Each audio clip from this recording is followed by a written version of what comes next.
അക്ഷയ തൃതീയ ഇങ്ങെത്തി. നാളെയാണ് അക്ഷയ തൃതീയ. നമ്മൾ ഒന്ന് ശ്രദ്ധിച്ചാൽ ഒരു വർഷം നമ്മുടെ വീട്ടിൽ നല്ല രീതിയിലുള്ള ഐശ്വര്യം നമുക്ക് നിലനിർത്തി കൊണ്ടുപോകാൻ സാധിക്കും.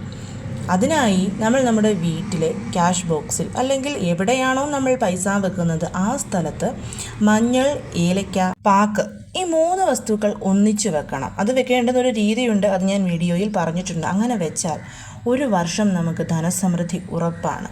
അതുമാത്രവുമല്ല, സ്വർണത്തെയും ഈ ഒരു പോട്ടിൽ ചെയ്തു വെക്കുന്നത് വഴി നമുക്ക് ആകർഷിക്കാനായിട്ട് സാധിക്കും. അക്ഷയ തൃതീയയിൽ സ്വർണം, വെള്ളിയൊക്കെ മേടിക്കുന്നതിനേക്കാൾ ഏറ്റവും ഉത്തമം ദാനധർമ്മം ചെയ്യുക എന്നുള്ളതാണ്.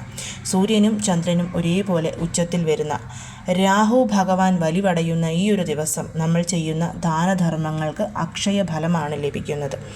നാളത്തെ ദിവസം നമ്മൾ നമ്മുടെ വീട്ടിൽ ധനവരവിന് വേണ്ടി വെക്കേണ്ടുന്ന ആ ഒരു കിഴി എന്താണെന്നും ഏത് രീതിയിൽ ചെയ്യണമെന്നും അറിയണമെന്ന് താല്പര്യമുള്ളവർക്ക് താഴെ കാണുന്ന ആരോ ബട്ടണിൽ പ്രസ് ചെയ്യാം.